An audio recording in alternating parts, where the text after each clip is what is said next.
Hi, I'm Zaki Munyon from Cosmos. This is the Delegator's Bible, Cosmos Edition. Cosmos is a new blockchain that launched on March 13th that that is a sort of next generation system for building and connecting blockchains. So we use the Tendermint consensus protocol, which is a fast, high performance, instant finality consensus protocol. And then we will be connecting a network of sort of domain application specific sovereign blockchains together, all built with this technology we call the Cosmos SDK. And the Cosmos SDK, the first chain built with the Cosmos SDK, called the Cosmos Hub, launched on March 13th. So atoms are the staking token of the Cosmos Hub. In order to validate on the network, you need to hold atoms. And atoms are what give people staking and delegation rights and governance rights on this first Cosmos SDK network. The right of an atom stakeholder is first, when you stake your atoms, you earn the monetary supply of atoms is continuously expanding.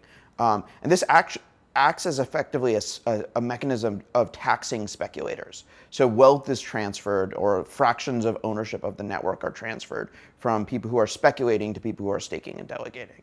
Also, stakers and delegators get to participate in governance. So they get to signal changes in the changing shape of the network, improvements, additions of new features, improvements to the IBC protocol, timing of upgrades, et cetera. And like sort of the most important part of being an atom holder is what you are essentially doing is setting up the first Schelling point, the first sort of economically equilibrium around who gets to actually operate this first Cosmos network and potentially many Cosmos networks to come. So IBC is inter-blockchain communication. It is a protocol that Cosmos developed that takes advantage of the proof-carrying nature of the Tendermint consensus. So Tendermint enables very efficient light clients between users and the blockchain and other blockchains, making it very efficient for blockchains to track each other's state. And using this primitive, we then construct a mechanism of sending data and tokens, data, tokens, code, eventually many other things between blockchains, allowing sort of composition of useful features of blockchains. So for instance, you can have a decentralized exchange, you can have a stablecoin blockchain, you can compose them together, allowing the stablecoins to be used on the decentralized exchange. Running a validator is a very complex technical task. I run one myself called Occlusion. We're live on the Cosmos mainnet and soon to be other networks. We have a data center. We have a team of the team that's running it are experienced security professionals who are sort of have tons of experience operating sort of high value networks in traditional finance. And as a result, we've invested almost a year in getting our staking infrastructure rock solid ahead of the Cosmos mainnet launch. So what we're doing here is, this is the workload of being a staker and becoming a validator. And so if you don't know how to do all of these things and you're not confident in your abilities, the best thing to do is to delegate to a high reputation validator who has demonstrated that they already know what to do. So Game Stakes was a first of its kind adversarial testnet where we pit validators against each other, hoping that they would try to dominate or take control of the network. So this was the first time that we ran the Cosmos proof of stake economics. And sort of the naive economic theory says that, proof of stake economics should always end up with like one dominant player taking over the entire network. So what we wanted to do is try and figure out what the difference between the theoretical understanding and the real world was. So what we did is we sped up the Cosmos economics to about 1,000 times normal speed. And then we incentivized validators with the promise that they would be able to win atoms and be able to participate in the network at launch based on their performance in game of stakes. So this incentivized everybody to try their best to take over the network. And what we saw Sybil attacks against our registration process. One entity in our network, Bitfish, tried a massive Sybil attack where they registered over 100 participants that were sort of controlled by one entity. Then there was a very dramatic hard fork of many of their Sybils out. There were spam attacks. Large portions of the network collapsed under attacks in periods of times and then recovered. It was all very exciting, but what it really taught us is that we have a group of validators in our community that can actually run this network under significant duress. The risks of delegating atoms are you could potentially lose, you could also be slashed. So unlike some other networks where delegators are not at risk of slashing, only the validator's self-bond is. On Cosmos, both validators and delegators are equally liable for faults by the validators, so you should research your validator extensively before you decide to delegate. The initial slashing conditions for making mistakes as a Cosmos validator are about 5% of delegated funds, so fairly substantial slashing risks.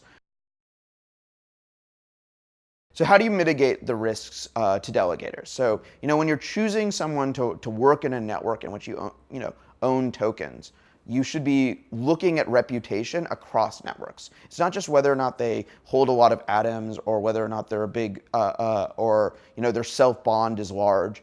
You want to really look at who has skin in the game across this entire validator business, who is investing in personnel and infrastructure in order to protect the tokens that you're staking with them. So Union Marketplace is a great tool for figuring out whether or not Union Marketplace is a great tool for figuring out if your validator is, has that reputation and has that skin in the game across the wide world of staking opportunities. We are starting the network with a maximum number of validators of 100, and we have about 67 today, March 14th, validating on the network. As the community grows, we can increase the number of validators. On our Game of Stakes network, we ran with about 200 validators with great success.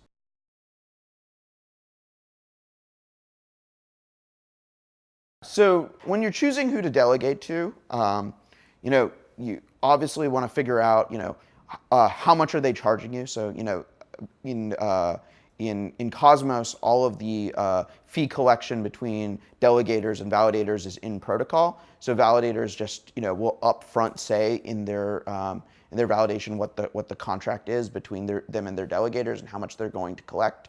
So you're going to have to optimize between self-bond, security, etc. And then some networks and potentially Cosmos will end up being like this. Validators provide additional services to their delegators. So for instance, at Occlusion, we offer zero-fee transactions. Well, basically right now to almost anyone, but in the future we might do that just for our delegators. It depends a lot in Cosmos about how much of the network is staked. Validator economic incentives. So if a relatively small portion of the network is staked, yields on staking are very, very high. And overall monetary expansion is high, creating really strong incentives for more people to stake. And then as the percentage of the network stakes, it kind of collapses to about a 7% return.